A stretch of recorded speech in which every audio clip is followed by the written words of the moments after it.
All right. Hello, everybody. Assalamu alaikum. We're going to be starting our webinar on mental health care. And I'm very excited to be your moderator. And we have wonderful guests. So we will start with our PowerPoint for the land acknowledgement. Miriam is our Zoom host, Zoom pilot. So, okay. So navigating path to wellness, when, why, and how to seek mental health care. So this is going to be the subject of our webinar today, inshallah. Next, please. Rights for all indigenous communities, no to land dispossession. As Canadian and Quebec Muslim men and women, we stand in solidarity with all Indigenous communities in a spirit of respect and collaboration. We pledge to commit ourselves to confronting historical and ongoing colonialism and injustices against them. Because there can be no decolonization, end to racism, and ultimately reconciliation without addressing historic injustices. We honestly acknowledge the ancestral, treaty, and unceded territories of all the First Nations, Inuit, and Métis peoples that call the lands we live on home. Actually, I heard something very interesting from an indigenous person, and he said, we don't own the land owns us, we belong to the land. So this land is for all of us. We have to recognize those who have been before us and who have not ceded this land. We are sharing it. We are all guests on this land. Next, please. Now, when we talk about colonialism and occupation, let's remember also justice for the Palestinian people. Our hearts go to the people of Gaza who are starved at the moment, who are witnessing genocide. We see it every day on our screens. So our heart goes to them. We stand in solidarity with them. We stand for the human rights of all people, wherever they are. Next. This is a poster that I have chosen, and I think it speaks for itself. It says to stand with Palestine is to stand for humanity. I personally feel so disappointed by all those human rights organizations that claim to be fighting for human rights and actually who are just watching what a genocide unfolding in Gaza, and they would tell you, oh, we can't do anything, we can't go beyond declarations. It's just a very big disappointment for me. Next, please. So I'm the moderator and I am acting as a president of the Montreal chapter of CCMWs. I've been working with CCMW since the mid-80s. I'm also a liaison coordinator with government officials on the free levels. I have been a board member of La Semaine de Sensibilisation Musulmane Muslim Awareness Week from 2020 till this year, 2024. And I'm also a long-time activist in the Arab and Muslim community. Namely, I present a radio program. I presented it for 10 years from after, just after 9/11. And then now I'm presenting it, and it's called Sounds of Resistance, and we are covering what's unfolding concerning Gaza and Palestine and the genocide that's taking place there. So that sums my activities, more or less. Now, this webinar is sponsored by the Canadian Council of Muslim Women. We felt that it's a very important topic to talk about mental health. A little bit about the history of CCMW. It started in 1982, so it's a very old and dynamic, I would say, organization. It started in Winnipeg. It was led by Dr. Laila Falhaman. And those were women who wanted, as you can see, to mobilize their passion for social justice and faith to enrich their communities and work towards the common good of the Canadian society. As Muslim women, we have a lot of say potential, not to say richness and culture to bring to the society, and we are keen and eager to do that. So this is how CCMW started, and now we have chapters from coast to coast. Here in Montreal, we are the Montreal chapter that will soon we will be the chapter for the whole of Quebec. We are committed to a vision of improving the status of women and empowering Muslim women to remain true to their Islamic heritage and to our Canadian identity. Next, please. So what is our mission? We are dedicated, if you want to put it in one word, I would say it's empowerment, equality, and equity for all Muslim women in Canada. We want to affirm our identities as Canadian, Muslim, women. We want to promote our lived experiences through community engagement and public policy.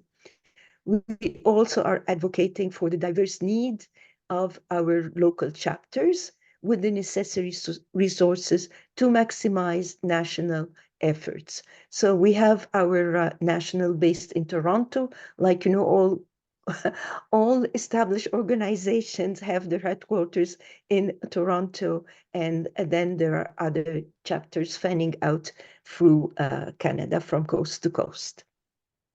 Next, please. So what is physical wellness? I just Googled this question so that we narrow down what we are going to be talking about. So physical wellness promotes proper care of our bodies for optimal health and functioning. So we have several components of physical wellness: physical activity, nutrition, and mental well-being. So today we are going to be concentrating on mental well-being. And all those components, of course, contribute to keeping us in top shape.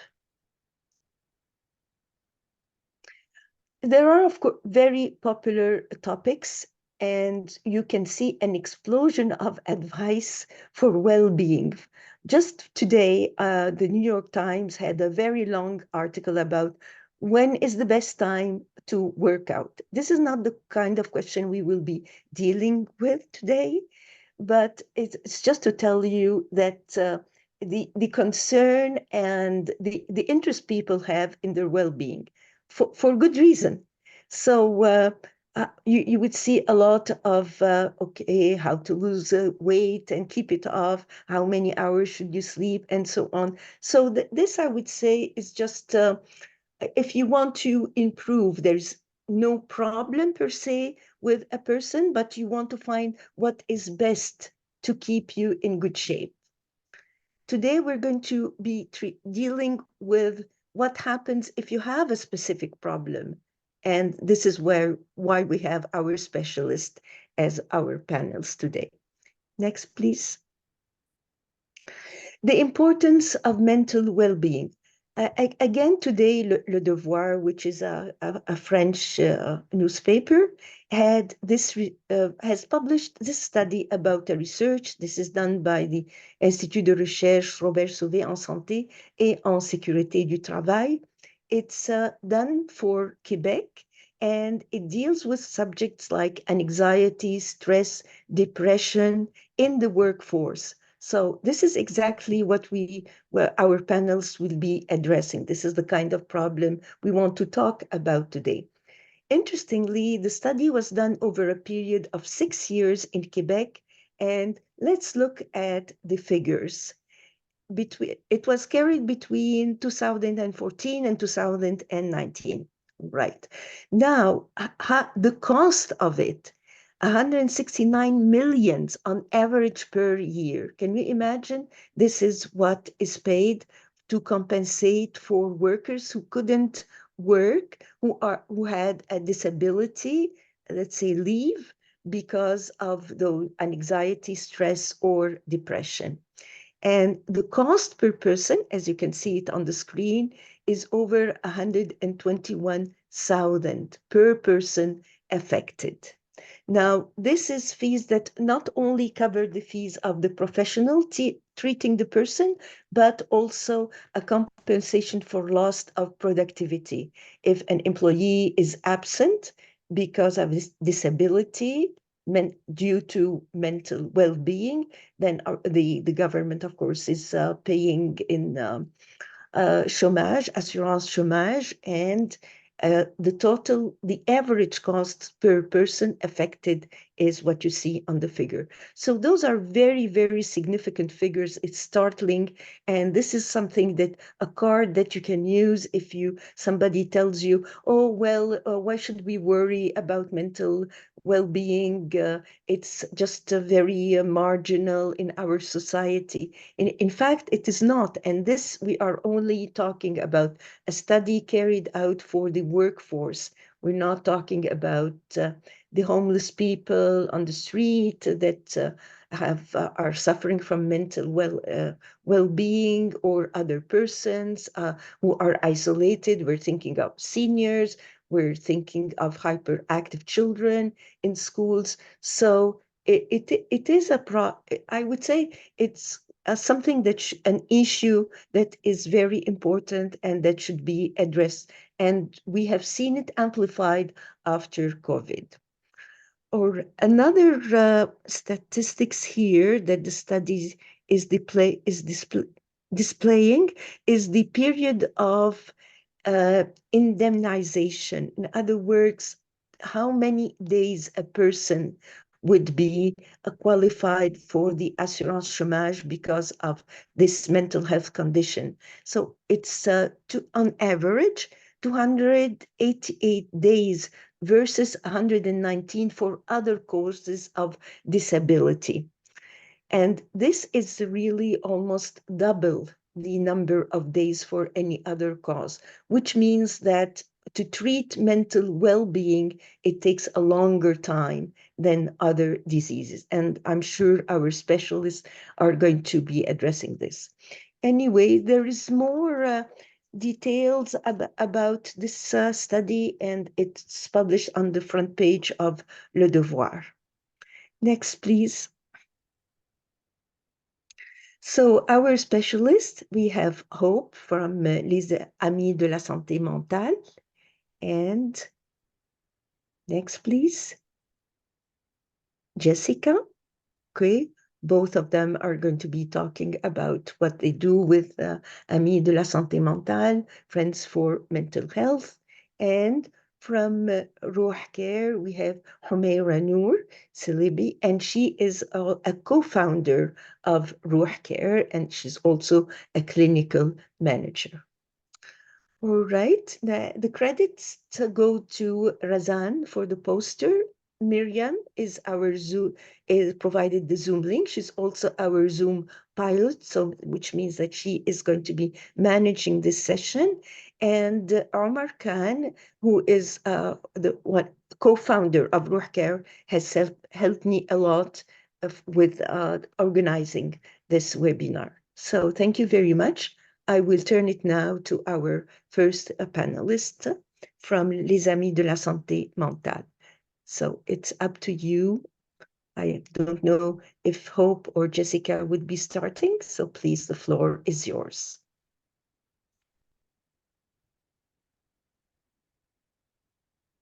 Thank you so much for that introduction. We're very excited to be here. Thank you. Yeah.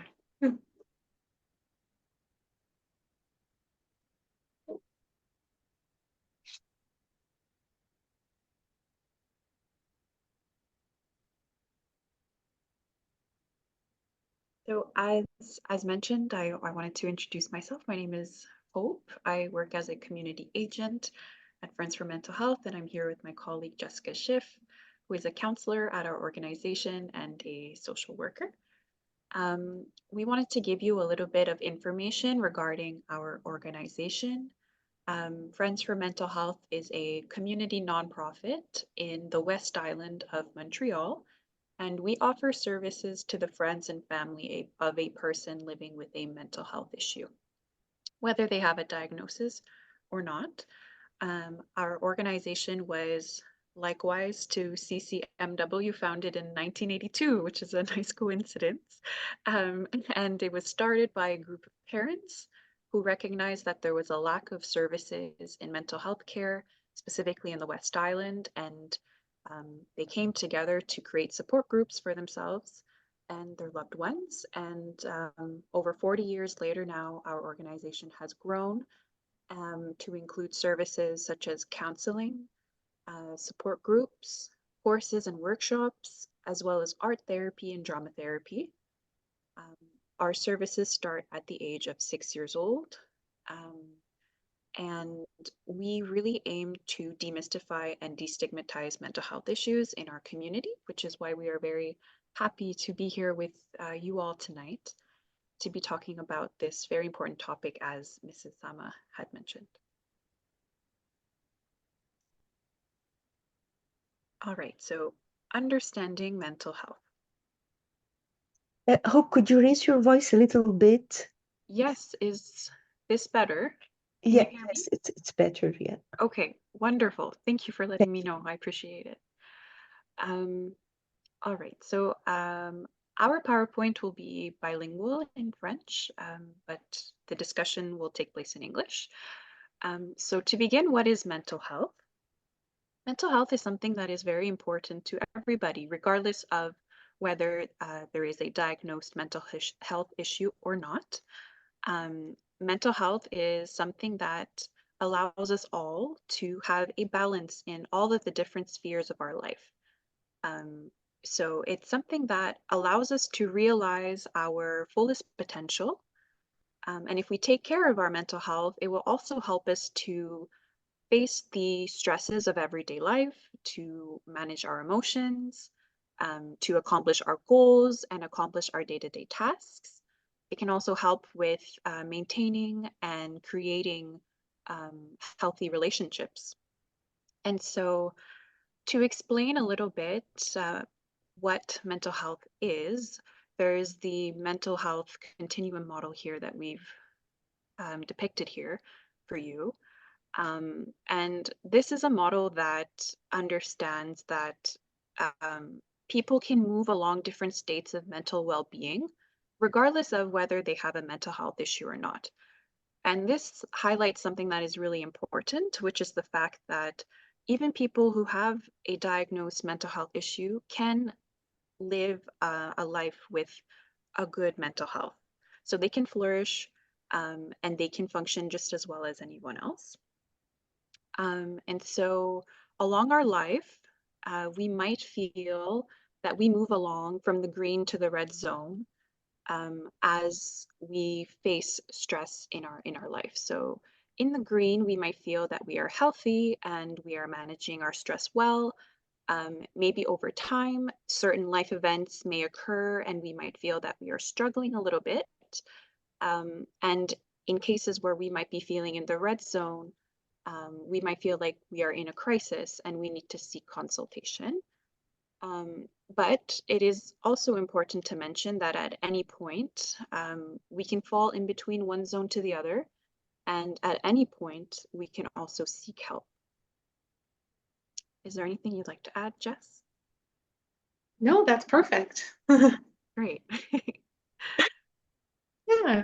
And I guess just related to that idea, bouncing off of it, when we talk about mental health, this is a part of wellness. This is a part of what we might consider like a holistic view on wellness, where it's not just physical health, it's not just mental health, it's many different spheres of life. Like Hope was mentioning, there's different areas to our lives, different spheres that we exist in, and we want to make sure that things are going as smoothly as they can, knowing that stress is inevitable. Problems are going to happen.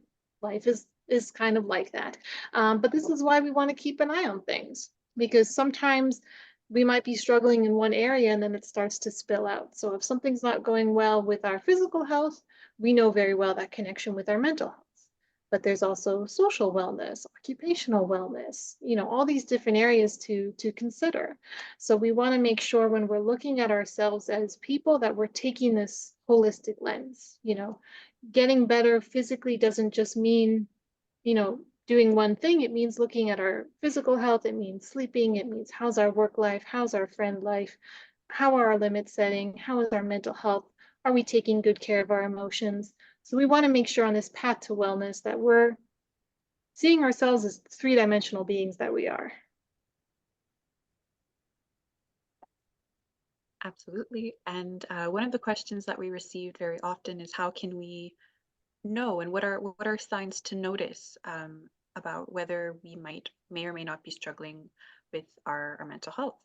And so we wanted to bring you a few different points here, with the understanding, of course, that every illness has its own set of symptoms, but there may be some common signs of mental health issues in adults and teens and even children, that may include some of the following. So we have the first one being social.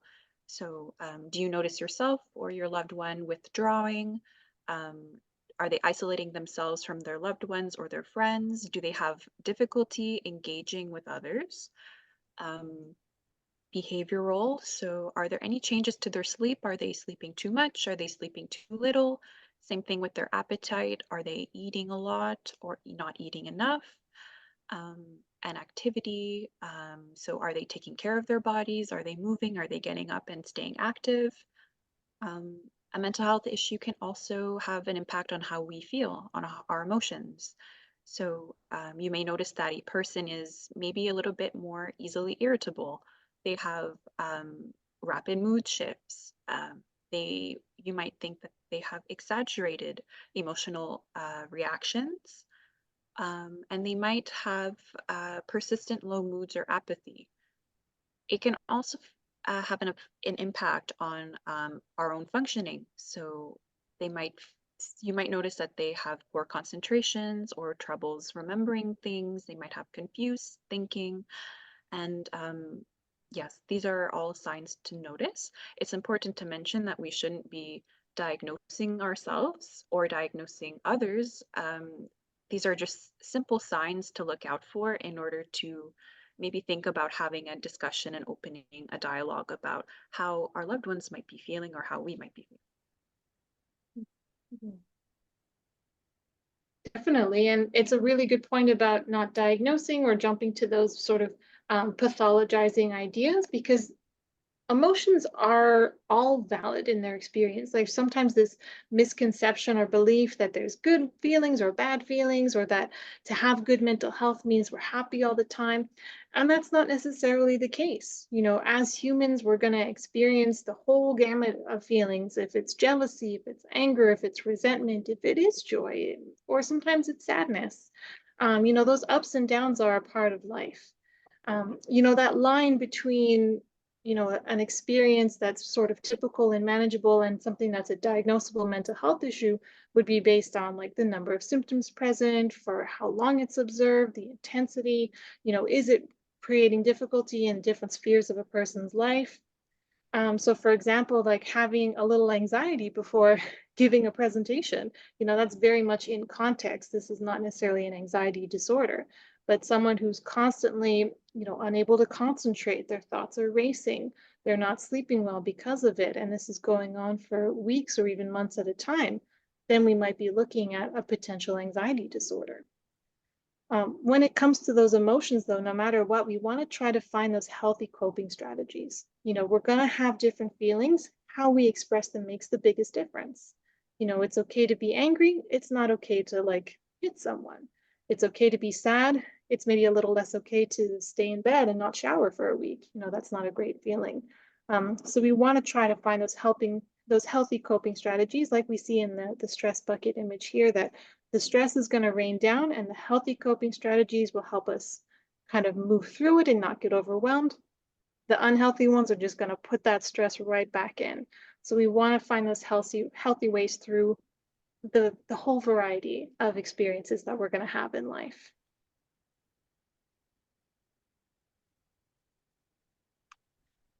If we're noticing that things are not going great, that might be a good time to start thinking about getting some help. And like Hope mentioned, we don't have to wait for the crisis to happen. We don't have to wait till we get to the red zone.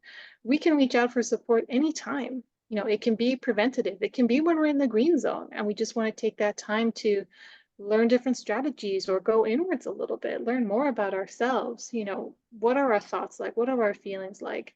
You know, what are sort of experiences that make us feel more or less okay? Where do we feel safe?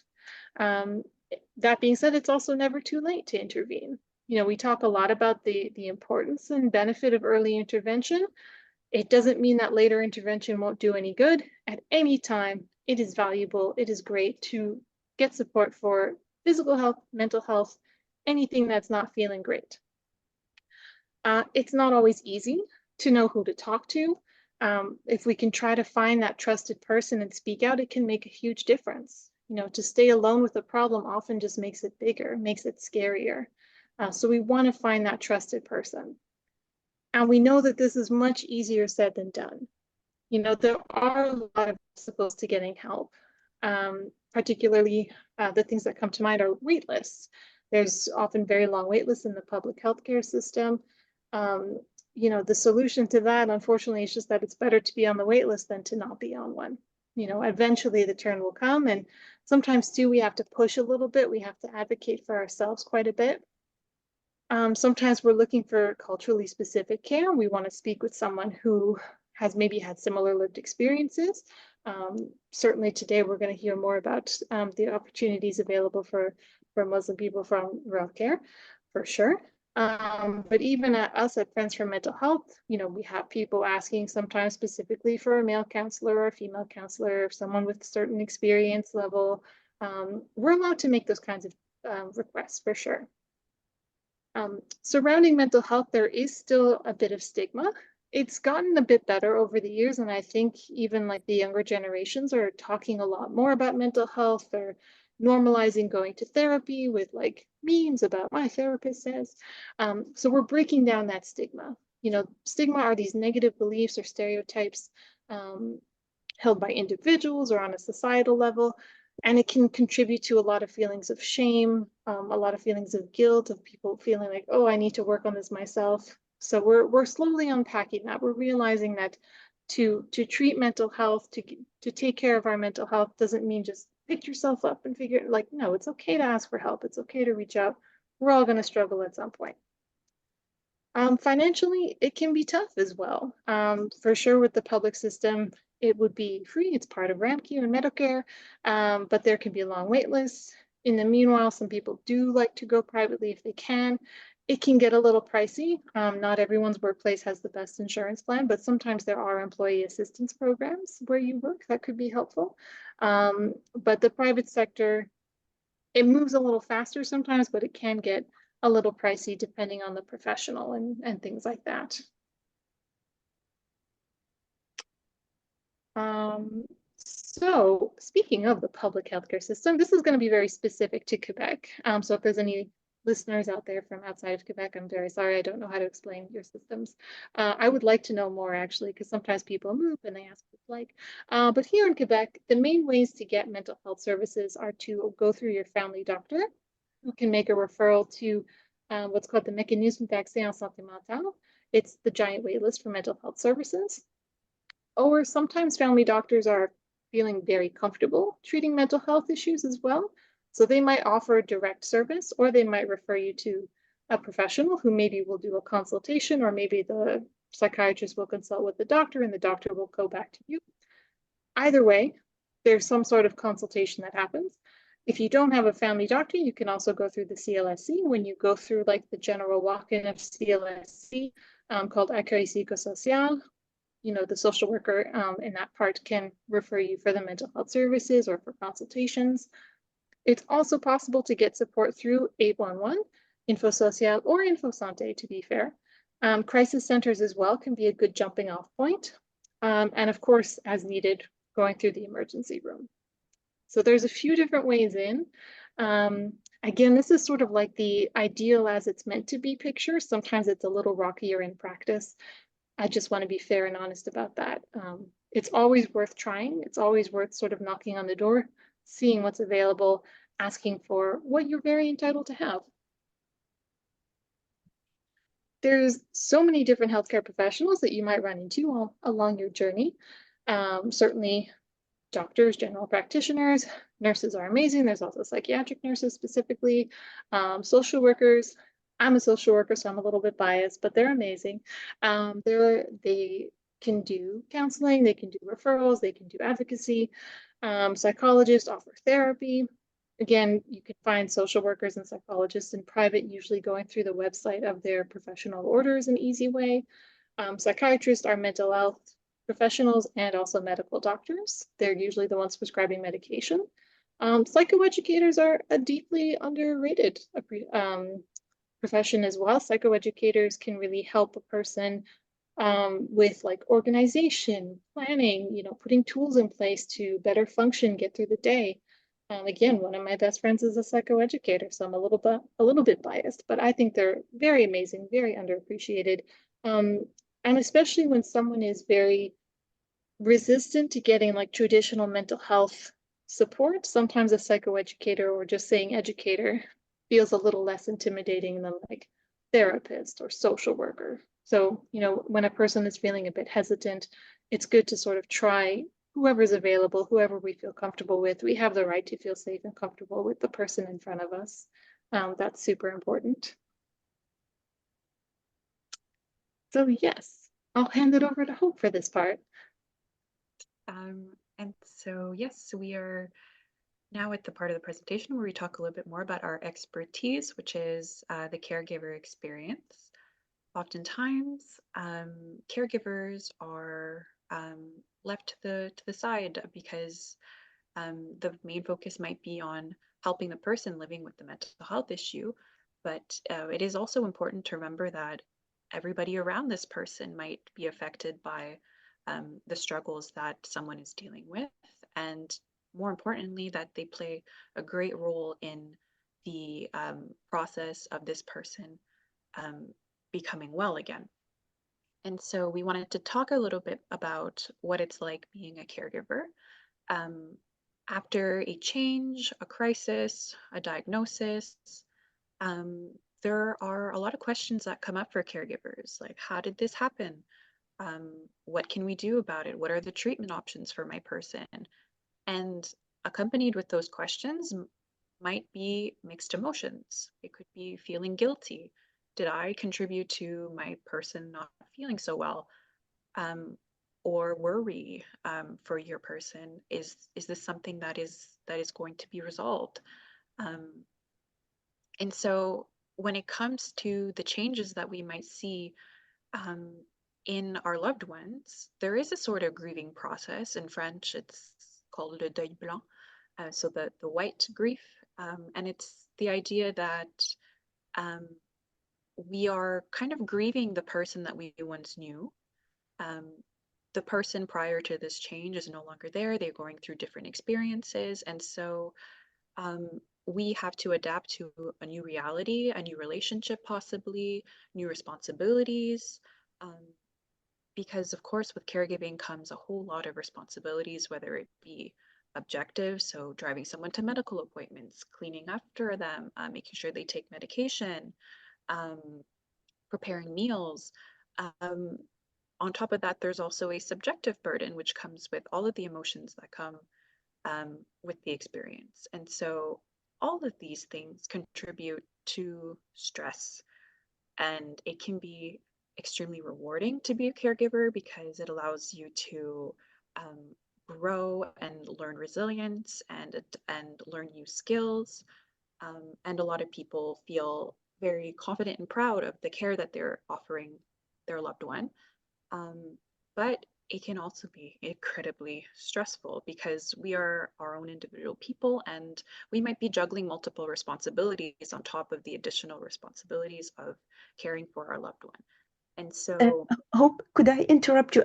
I don't think I understand very well this yes, slide. In other words, you are saying those for mixed emotions, for instance, this is what a caregiver can experience? I mean, yes, that's right. okay. And for the grieving process, new reality to adapt to, this is like, for instance, a person who is depressed, chronically depressed, and the caregiver has to adapt to this new reality? Yes, exactly. That's a great example. Okay. Um, And the risk of burnout when helping isn't helpful. Could you elaborate, please? yes, I was getting there. I can definitely speak to it. Okay, okay. Oh, thank you. I understand better now. I'm No sorry, problem. but I Thank wanted really to grasp what's going on. Of Thank course, you. I'm happy to clarify. Thank you. Um, yes, so as I was mentioning, caregiving can be extremely stressful, and over time, depending on the severity of the stress and the coping mechanisms that someone might have to face with those stress, um, they might be at risk at a burnout. And so they might develop certain helping strategies that enable certain behaviors, and places the focus on their loved one. And this might over time lead to them neglecting their own health and their own mental well-being in order to take care of their person. Um, Jessica, would you like to add? Um, I guess the only thing that kind of comes to mind, because I think we often think of as well with like intellectual disabilities or autism spectrum disorder. For a lot of parents, there's also a grieving process for them as they adapt to, there's this image of the child that was, and now it's this adaptation to the child that is. And I think, the majority of our clients are also parents, but we do accept, any kind of relation, friendship, family member. But a lot of parents do speak to this idea that this is not, the child that I raised. They're so different. They're not the way that they were, or maybe they had dreams of their child having their own family and their own kids one day, and maybe that dream kind of we have to grieve that a little bit. So there's a gain and there's a loss, and it's sort of navigating that can be challenging sometimes. And here, if I may ask Jessica, we're talking about caregivers. In other words, people who are living with a person who is experiencing, let's say, a mental wellness problem or issue. It's not the caregiver like the doctor who is treating the patient, but somebody who is staying with the patient 24/7, in other words. Am I right? They may not be living together, but when we say caregiver, yes, we're talking mainly about like family and sometimes friends as well come to us, or partners or boyfriends, girlfriends.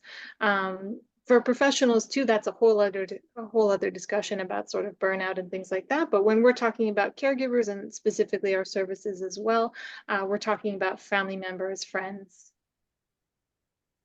Okay, so you give services to a caregiver as well as a person who is directly affected.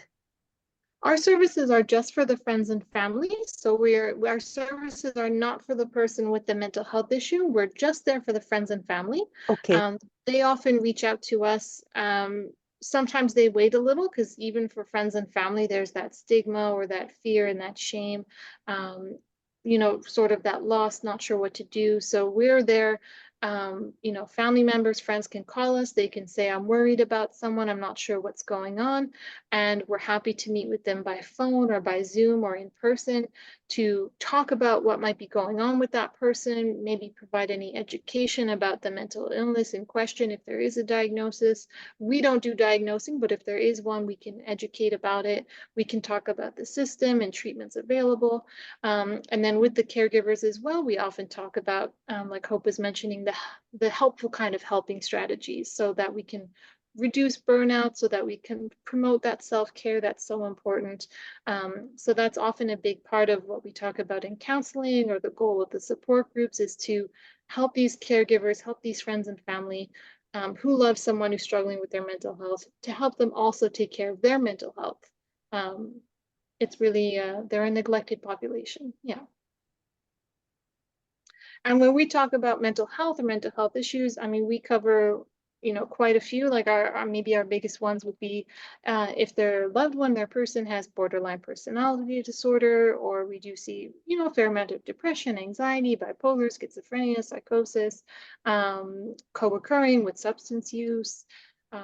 Different things like that are probably the main ones that we're seeing. And we do have our support groups organized by mental health issues, so families can connect with other people who might be going through something similar. They might be able to learn strategies from each other. They feel very validated by sharing their experience and hearing that they're not alone. It can be very reassuring because it's very isolating sometimes to be like, am I the only one struggling with this? Am I the only one going through this? So support groups are a great place to break down that isolation. And certainly our classes and workshops are a great place too for people to learn, to exchange. Art therapy and drama therapy are lovely spaces to find new ways of expressing, new ways of connecting with our emotions. We also have a family peer support worker. So she's able to offer sort of support and follow-up, and she has a lived experience. So she also has someone in her circle with a mental health issue. So she can use her experience and her training to offer a different kind of support than what a counselor can offer. Because we know that, everyone's a little bit different in terms of their needs and their interests. And that's why we try to have a good variety of services. And we have lots of fun stuff on our website as well. So people are welcome to reach out to us. Like Hope mentioned, we're in the West Island of Montreal. We do have an Anglophone mandate as well. So if someone not living in our usual neighborhoods is looking for support and they don't have access to English services where they're at, they can always reach out to us. Well, thank you very much. We'll go now to Ruh Care, and then I have a lot of questions, and we'll start our conversation after Humaira's presentation. Thank you so much. Thank you. Thank you for the presentation, Jessica and Hope. It really helps to be in the presence of, women who are coming together to support each other, and especially you covering all the important pieces there really will be helpful, inshallah, when we're going into the Q&A as well. I want to be brief with my presentation so that we have more time for the questions. I'll share my screen. There it is. Let's see. You're able to see it, right? Yeah, yes. Okay, beautiful. So I want to start with why Ruh has entered this, the field of mental health and the ecosystem when there are other services out there, which is really, really helpful for their existence. But the reason why we entered this field of mental health is because we saw the need within ourselves. And we saw that there really aren't, resources that align with our personal needs, with especially faith-based services. And our journey has been featured in so many reputable channels, and it was through the support of our community that we've been able to continue this journey. And I'd love to share more about how we came to where we are. But I really want to emphasize the support of the community, because Ruh is for and from the community, especially because we know that the Muslim community significantly lacks access to mental health services that are aligned with Islamic values, they're culturally sensitive and accessible. And accessibility could be touching on, just physically not being able to go to an office to see a therapist, and so having technology side of things could make it accessible. But also we know that financial barriers are a huge factor in accessing mental health care, and so we have that as one of our main goals, to make it accessible from all ends, inshallah. And I'll touch on the financial assistance program that we have a little bit later. So we started out as an Islamic mindfulness or contemplation app back in 2021. During the pandemic, we saw the need within ourselves that we needed to find a solution that resonates with us, and we weren't able to find it. And my co-founder, Omar, who's here with us today, set out to try things out in the App Store, and really couldn't resonate with anything. And so we've started the Ruh Mindfulness app, and saw that majority of the community have also resonated with this product that we put out. But in many of the events that we went to introduce our app, people asked us if we connect them with a Muslim therapist. And so we saw the need over and over again. And so we decided to put together a directory of Muslim mental health professionals, and I'm so proud to say that now it has more than 670 Muslim mental health professionals. Majority are from Canada and US, but worldwide, and so people have been using it and benefiting from it.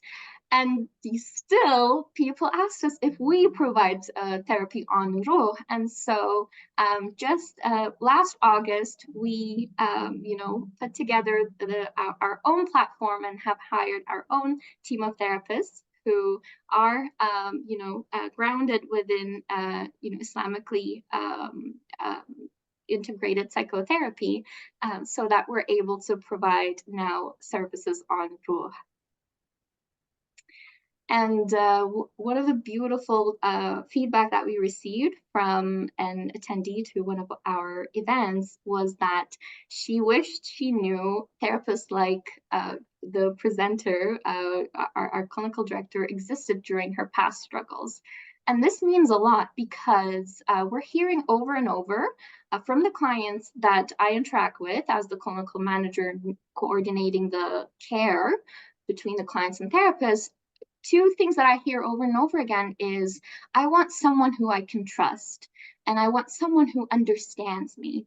And those really are coming down to connecting with a Muslim therapist who understands the unique needs and values of our community. And Alhamdulillah, we have a strong team of Islamically grounded therapists with a wide range of expertise, and who also have different backgrounds as well. So for example, some of the clients have requested to connect with a therapist who is a parent themselves, or other things that have come up is similar cultural background that comes up a lot, or faith-based approach, and so different modalities that a therapist can take.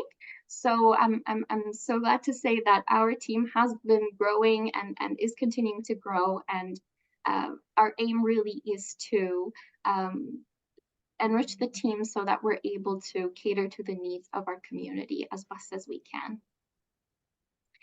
And one of the main pieces is the languages, and French is, the other presenters are able to provide beautifully services in English and French.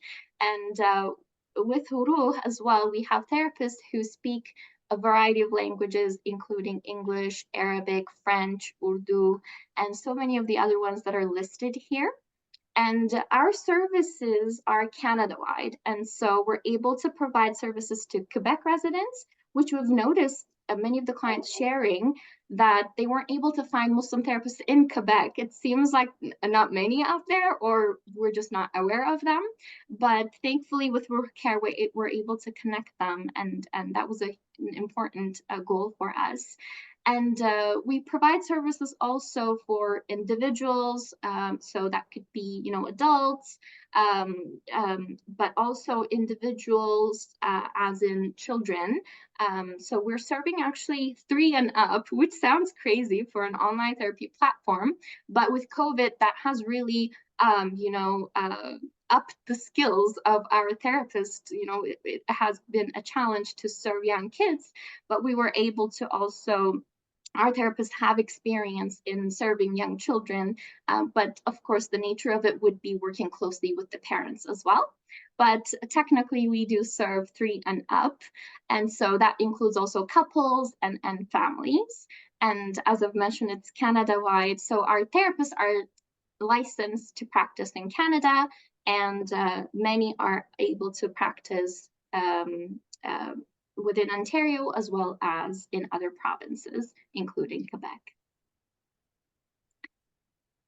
And so how it works is there are different ways to connect with our therapists, and one of the most common one is to fill out a matching form. So when you go to our website, ruhcare.com, you're able to select what type of service you'd like to get. It could be individual, couples, maybe it's for your child.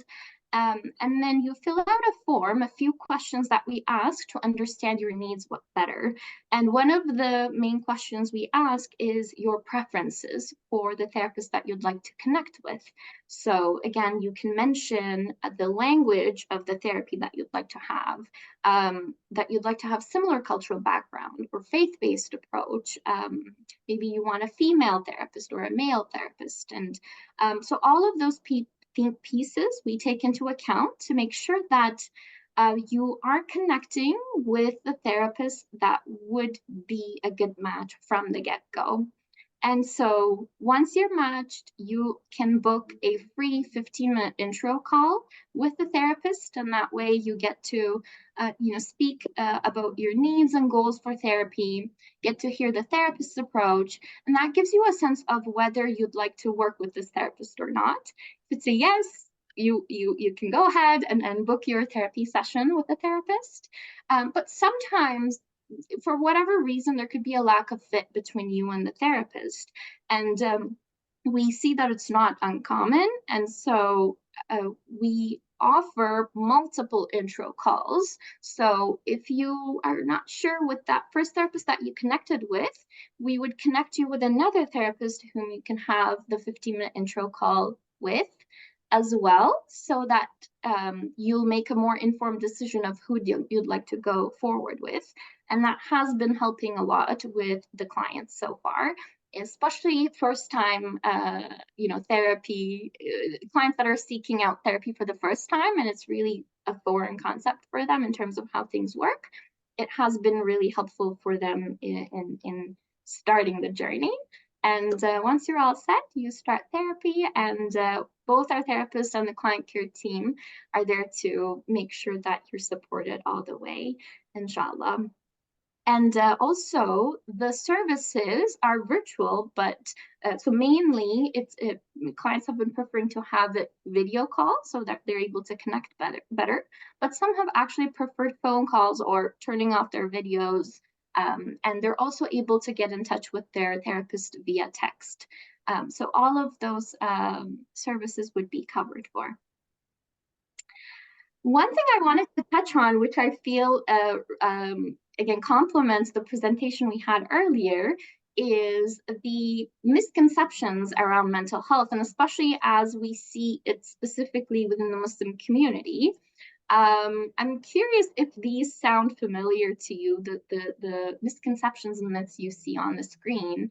For example, keep it in the family, or all I need is strong faith, and really just focusing on prayer and so on, which are absolutely helpful and actually in need when faith is part of your identity, but that alone may not be enough to heal what you're experiencing. And so that's the mental health spectrum.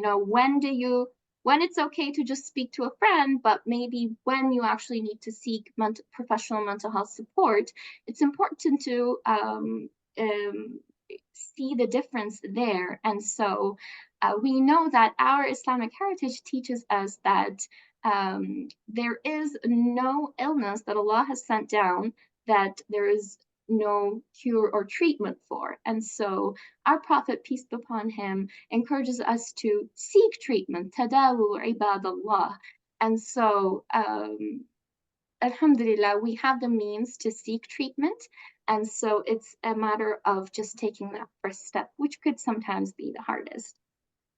And, Jessica and Hope were touching on healthy ways of expressing emotion. And I'd like to briefly touch on this one example we have in our,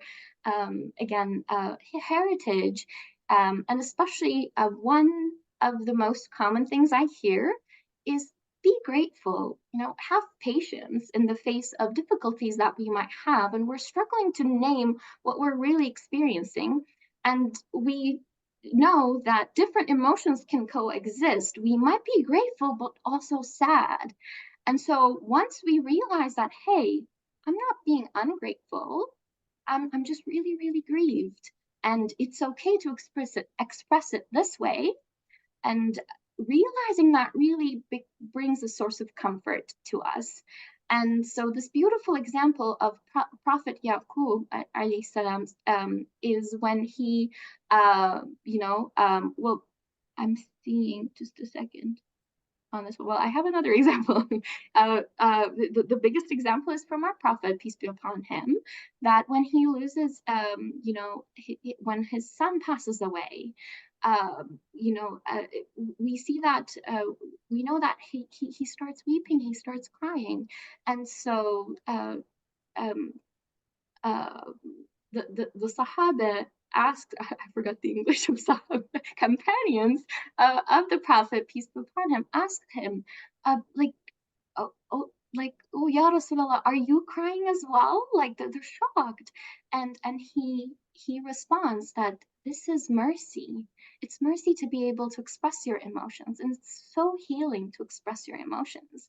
And he continues that the eyes are shedding tears and the heart is grieved, and we will not say except what pleases our Lord.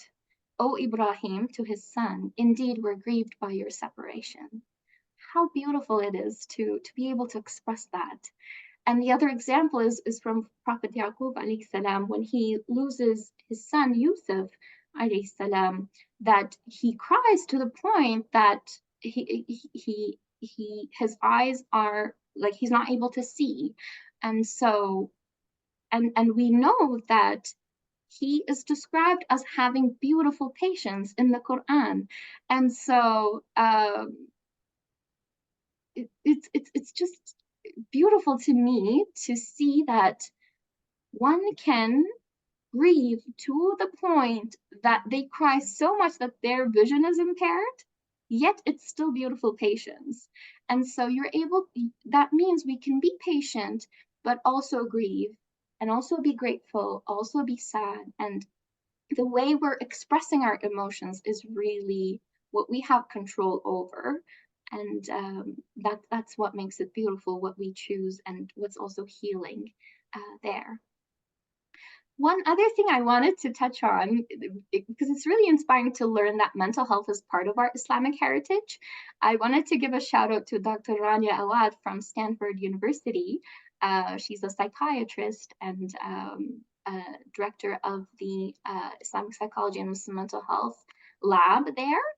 And she recently had a series on Instagram where she went to explore the Maristans, which are basically the Islamic hospitals that had psychiatric wards or healing institutions, I should say, from the Islamic heritage that are still standing today. And so she has a beautiful series on the different pieces that were integrated, the water fountains, the sound therapy, and all these other, talk therapy and other pieces that is really providing holistic care. It's just so inspiring to see. And also, again, encourages us to seek that support that exists in our communities. Okay, I'll conclude there. I really wanted to bring again to our attention to our emotions and see how we're feeling, naming the emotion, and then working on it, because it really does start with naming it and expressing it alone is really healing in and of itself, and it's mercy. And so with that, we can go into the Q&A session, inshallah, and I'm really curious to hear your questions. And I think one of the questions that were already posted does hint at the difference between, again, what type of services can you would be most beneficial for you to seek. The pieces that I see on there, things like, mental health effects due to chronic systemic oppression, immigration move, PTSD due to war. These are all pieces that would, that we might need to seek professional help for. And so this webinar alone might not serve justice to how one can support themselves when they've gone through these experiences. And so with that, I would love to open the floor for Q&A or pass it back to our moderators. Thank you. Well, thank you very much, Humaira. And Thank you to all our panelists. And I have a few questions. So we had one in the chat, and I'm going to start with both of you. You mentioned that you cater to parents. When parents come to see you, do you ask them to bring their children with them, or do you only talk to parents without their kids? Because why I'm asking this question is that some parents have some unrealistic expectations of their kids, or they something they see their kids differently from what they are, or from what you would find out about the kids. So in order to give good advice to the parents, do you have to also know about the kids, or you can just direct the parents in some general ways? For us, because we only meet with the friends and family, we don't meet with the person with the mental health struggle. So we wouldn't meet with the child if the child is the one with the struggle, but we do encourage multiple family members to access our services, to be a part of meetings. Certainly it helps to get everyone on the same page and just provide that safe space for discussion as well. So as long as it's not the person in question with the mental health issue, then we're more than happy to see multiple family members. It's really a pleasure. Okay. Humaira, what's the case with you?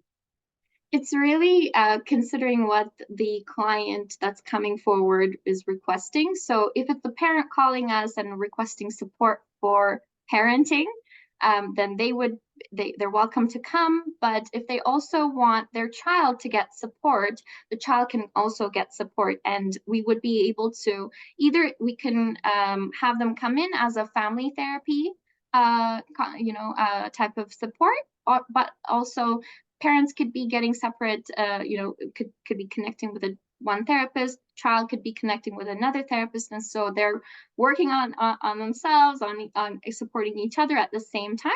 And sometimes it's really starting as child therapy, but it's also helpful to bring the parent in to support the child. And so sometimes the therapist could choose to have a session with the parent to hear their perspective, or to discuss some strategies that the parent can use in the home to support the child. So those could be some scenarios that we would be able to support both the parent and the child. Well, thank you. Now, les amis, you have talked about having support groups, and I think this is very helpful. I can share with you for myself. I mean, I'm so distressed about what's going on in Gaza. So every weekend I go to demonstrations and I shout. So the others are my support group in a sense. The question would be for you, Humaira. You don't have some kind of a support group. And I also feel that perhaps in our community, people want to keep it in the family. So they would be reluctant to join a support group.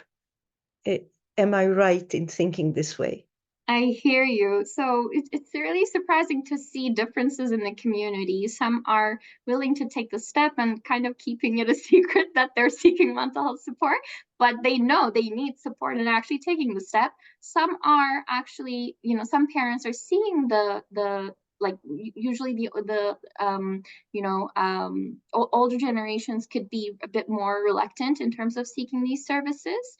And some that have, again, the younger ones are seeing therapy and mental health, this importance of it from a young age, and are willing to seek those services more. So what we've noticed is really each person's needs could be different, and it's really important that they're ready to seek therapy, and we're not forcing them to come to therapy if they're not ready. And so, like you mentioned, support groups, community events, workshops, events at the masjid, the mosques, whatever the person feels already safe in, maybe we bring the mental health support events to where they feel comfortable. And those have been some things we've been exploring. We have the Palestine mental health response that we've put out since October, that people are able to seek free therapy for short term with the support of global therapists, not just our team. Another thing we've done is the healing circles we've had, especially around what's happening in Palestine and genocide and again, the grief, the different emotions that people go through. It's really hard to process that. And we've received great feedback that healing circles are really helpful for that.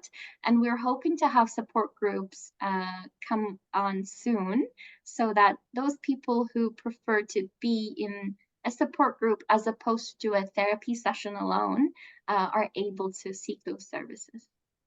So Jessica and Hope, what support groups do you already have going? Or do you form the groups ad hoc as you see the need? We have 4 support groups that run, so they're on a monthly basis. So like the first Monday of every month, second Monday of the same group kind of runs. And our support groups are animated by my supervisor, Mustafa. So there is a counselor present as well who provides some information and some guidance. So Mustafa runs all of the groups. We have a group for parents. Well, actually, we did change it recently and we opened it up because there was a bigger need, but we have a group for depression and anxiety. So the people in the group have a loved one with depression or anxiety. We have a support group just for men. Their loved ones might be struggling with anything, but we know that it's maybe sometimes more difficult for men to speak out or to be vulnerable just because of the way that they're raised, although that's changing too, hopefully in many ways, but we know it can be hard sometimes. So we have a support group just for men. And then we have a bipolar and psychosis support group. So again, everyone in the group has a loved one with something related to bipolar, psychosis, schizophrenia. And then our last support group is for borderline personality disorder. So the people in the group have someone that they love and care about who is living with borderline personality disorder, or maybe sometimes related ones. Again, not everyone who comes to us has a confirmed diagnosis, but they're still welcome to join the group that seems like the best fit. And then Mustafa is there to help provide education, support, guide the discussion, make sure everyone feels safe and they feel like comfortable sharing. So it's a really nice space. The word being safe and safe space comes frequently in your discourse for both of you. What do you do in order to have this special connection with your patients or with your customers? I don't want to use customers, but your patients. So you want to go first, Jessica or Hope? Sure. I guess for us, we really believe in meeting people where they're at. So it's really a place of no judgment. You know, this is your situation. This is how you're coping. This is how you're feeling. That's great. All of it's welcome here. Whatever you're going through, this is the space to explore it, to breathe through it, to process it. So really just meeting people where they're at, non-judgment, providing that active listening, validation, you know, giving tools and suggestions of maybe books or videos that could be helpful. Again, all in their own time, whatever they feel comfortable with. You know, we know everyone has their own comfort zone in terms of what changes they're willing to make, what risks they're willing to take. So again, like, you know, people are going to be where they're at. They're going to be ready for change or not ready for change. That's going to come and go. But really, we try to just welcome people with warmth, with kindness, open-mindedness. You know, we won't make any assumptions or judgments. We really just want people to know that we're here for them. We're a community organization. We're accessible. We're friendly. That's what we do. I think you're doing a great job. I'm already sold on it. So, Humira, do you want to share with us what really works? I mean, how do you establish a good connection? Especially that you mentioned that in our community, we have this kind of reluctance to admit that we have a mental problem or a mental issue. Yes, and I think it really starts with being able to pose that question. Some of the clients that I've connected with would be like, they're not really sure if therapy is going to help them, but they're willing to try. So they're in that middle spot. And I just encourage them to ask that question to the therapist and see what they say. And so the conversations we have really tells us what kind of relationship we would be able to develop with that person. And really similar with the therapist and the client, we know that the therapeutic alliance, that relationship you have with your therapist is an important factor in, you know, and is related to the therapy outcomes. And so we try to make sure that that connection is there from the get-go, but it could also take some time to build. But I think really the key factors have been that in the initial connections and conversations that clients would have with the therapists, they're able to see if this person really understands me or is really being empathic towards me, or just, you know, looking here for the money kind of thing. So we're so grateful to our team of therapists that they've been really you know, communicating that genuine care to our clients who keep coming back and who are spreading the word with the community, and we're seeing that continuous support. So I think it really comes down to providing exceptional care as a clinician. And so then our value is really coming down to the team of therapists. And so we're so grateful for our team, for all the therapists out there. And so that's what I can speak to be able to understand and establish trust with the client is how you really break the resistance. One of the factors, I believe, is to know that you are going to be discreet. And I'm talking here especially about our community. If I want to go and see a psychiatrist, I want it really to be personal, and I don't want anyone else to know about it. And now with technology, I wonder, oh, is it going to appear somewhere on social media?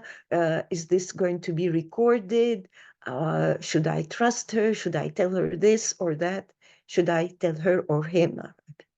So is this true? Do you feel that there is some reluctance with the new technology because connections are so easily established, and you wonder who is going to have access to my file or who is going to hear what I said? That's such a valid concern. And that's one of the things that therapists established in their very first session, that everything is confidential. And there are certain, of course, guidelines that the therapist would take, like if there's a harm associated and all that sort of stuff, that they would have to take some action to be able to care again for the client. But overall, the technology side, it has actually come up with one of the recent clients. She was like, is it being recorded? No, it's not. It's totally, you know, a confidential space, a private space where only you and therapist have access to the link that you're connecting with. What we made sure, being an online therapy platform, that our any platform or website that we put out that the client comes on or shares their information is HIPAA compliant or PHIPAA compliant. So those are some things that are regulations that we follow to make sure that we're protecting the you know, private information of the client. And so that part is secure, but it's really helpful still to reiterate that you're not being recorded. It's only your therapist that sees it. And even the therapist is not able to take information out of the platform unless you give permission to it if a particular, you know, situation comes up. And so that's why then having it on our platform is adding an additional layer of protection in a way, which has helped clients feel at ease. And one of the, maybe it's related, maybe not, one of the things that have come up is, especially with clients who are seeking therapy for the first time, I sensed it in their voice, and I'm like, you're not going to be forced to do anything you don't want to do. And she sighed and she's like, okay, okay, I can start. So that could be one of the misconceptions, that you have to do everything your therapist says. Sometimes you might, you know, oppose the whatever you know, they suggest, and you're free to always ask questions and say, hey, that's actually not sitting well with me, and then discuss. And then the therapist is on your team and is there to really support you with any questions or concerns you have. My question to Jessica and Hope, you mentioned psychoeducator, and this is a new term for me.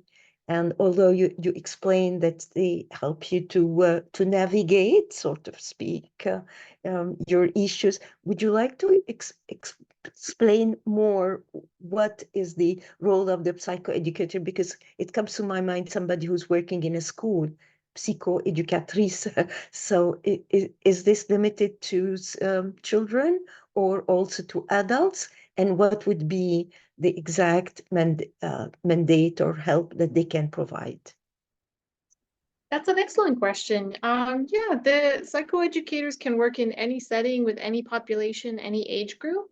And really, I think what maybe sets their approach apart is just the sort of concrete tools and teachings that they're able to do.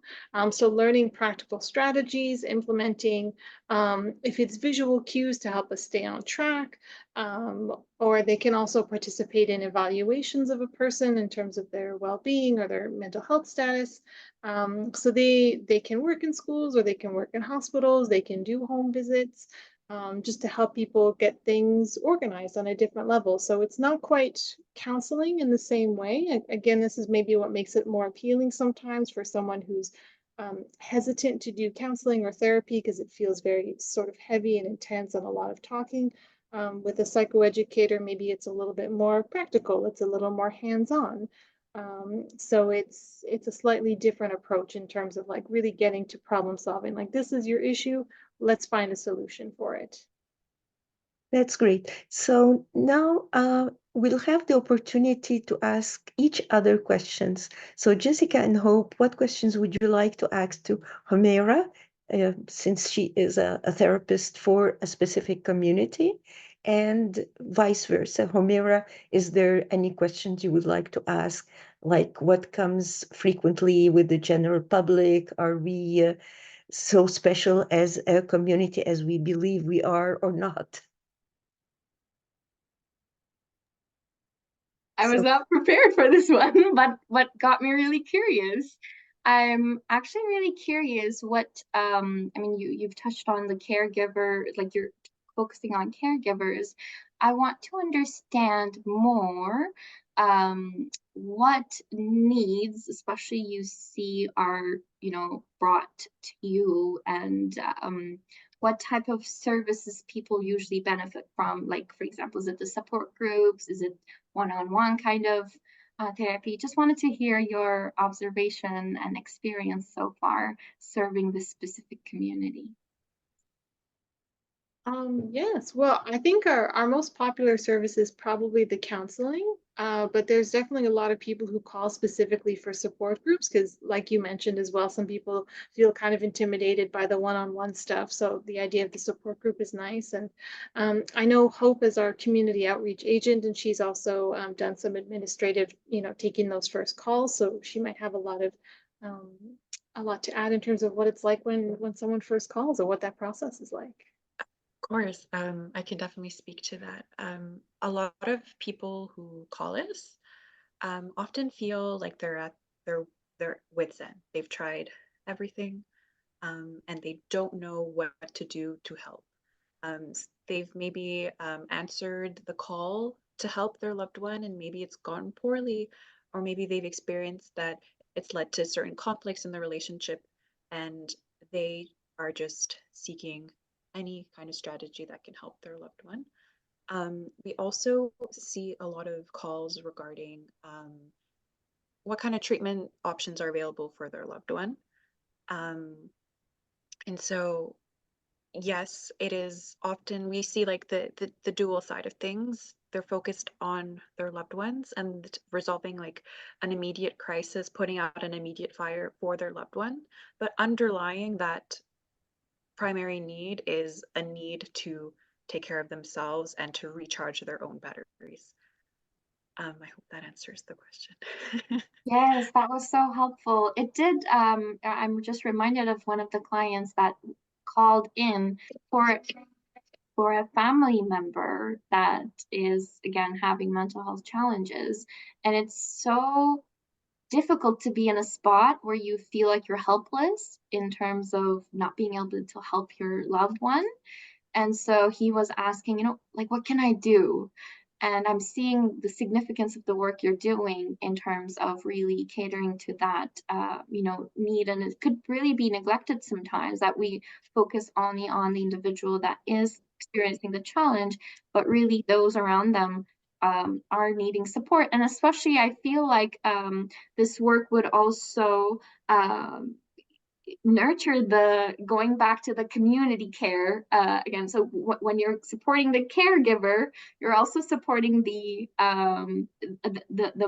person that is cared for, and I think that's beautiful. Thank you for that work.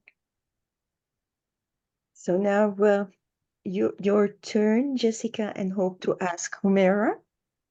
Did you have any questions?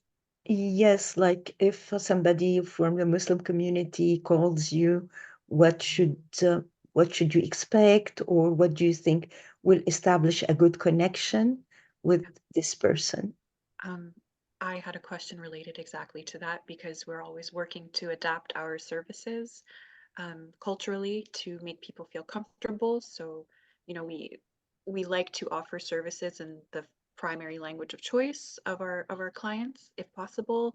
And we have a team that speaks a variety of different languages, and if the language isn't there, we seek for interpreters. And so we're always trying to make people feel at ease when they come into our organization. And so maybe my question would be, what else besides a language barrier could we work on in order to make people feel more comfortable? That's a beautiful question. I'm thinking the things that have come up so far, again, going back to this, someone who I can trust, which I think you'd be able to provide that, with the practices that you're already doing, but someone who understands. And so maybe it might be helpful for the team of therapists or whoever is providing these services to be trained in faith sensitive or culturally sensitive approaches from trainers who belong to that community, because it could also be surface level if you receive training from someone who is not from that community, and so many things could be missed out, even though it would really help. So I think that would be an interesting piece to invest in terms of, again, the team that provides that care. That's something actually we're also looking into. Even though our team of therapists are Muslim therapists, majority have received their licenses from, mainstream psychology, education, right? And so it might not be as intuitive for them to integrate certain pieces into therapy. And so what we're looking for within Ruh, even for Muslim therapists, is to train them. For example, a trauma training is coming up for our team, is from a Muslim therapist who specializes in trauma. And so that's something that team is really looking forward to. He actually has a series on our app called Wounded Healers, and it's touching. His name is Dr. Omar Rida. He specializes in trauma, as I've mentioned. That series was intended for also mental health professionals who provide care, but also need to fill their cup as well as the caregivers overall. So that might be interesting to look into. But that's what I can say. And another thing I've noticed is sometimes it's really helpful to support each other as different organizations, because even as a Muslim therapist, Muslim mental health platform, I've had clients where it's really a therapist on the team is not able to meet the needs, so it's out of their scope. And so then I just acknowledge that and actually refer them out to different organizations that I trust. And so that's also something I can recommend if you feel like maybe it's really helpful for this person to, for this client to connect with someone from, like a professional from their community. Maybe that's something I'm personally working on to increase my, add to my resource list. Sometimes they require 24/7 support, which we don't provide, right? We're not a crisis line. And so I redirect them for crisis and so on. So maybe that's one thing to keep in mind to research. We hope that Turuq Care could be one of those resources. I'm certainly adding your services to mine. But there are also other resources that you might find helpful to add to cater to those needs. Believe it or not, we went through almost an hour and a half. We have a few more minutes left. So I would ask participants if they have any question to put it in the chat. There's one here in the chat. I don't want to open the chat and lose you. Okay. Oh, Humera, you were mentioning the financial assistance program. All right. So anybody you offer, and I guess les amis de vous avez you have you're covered by Medicare, I suppose, or not? So our organization is a nonprofit. We are unrelated to the healthcare sector or the government, so we do not take Medicare, but our services are extremely affordable. To have access to all of our services, including the counseling, the support groups, the courses, we ask for people to join as a member. The membership costs $30 a year. And for a family membership, it costs $40 a year. And I will mention as well, if there is any family or any person who is living with any kind of financial difficulty, we waive the fee, no questions asked. We are very much in the optic of making our services as accessible and affordable as possible. Wonderful. Jessica, would you like to add something? Nothing in particular. I just want to say that I loved Humera's presentation. It was so great to hear about you and to learn more about your organization. Like, it's definitely a resource we're going to keep in mind and I'm sure refer to quite a lot. So it's so great to hear from you and to see what's out there. Thank you so much. Humera, one last word. Likewise, thank you so much. It was really lovely to be able to, again, be in the presence of women. I just emphasize that all the time whenever I meet other women in the field. It was lovely, again, to meet you. And thank you so much for organizing this event as well. Thank you so much. And please remember that CCMW is always there. If there's anything you need, we're more than happy to be able to help and to provide, I wouldn't say training because we are not specialists in the field. You're the specialist. But if there's any question about navigating, a cultural issue, we're very happy to connect with you and to offer whatever experience we have for the situations. Thank you so much for being with us. And I also take the opportunity to thank all the participants. I don't see them, but they are there. I've seen a number here. So we're very grateful to have great panelists, and we hope we'll connect again and that we will be able to work together. Thank you so much for being with us. And thank you to Miriam for her technical support, and to Omar. We have not seen Omar, but he was great facilitating this webinar. Thank you so much. Thank you, Sama. Thank you, everybody. I'll end the recording now. Thanks, everyone. Thank you, Miriam.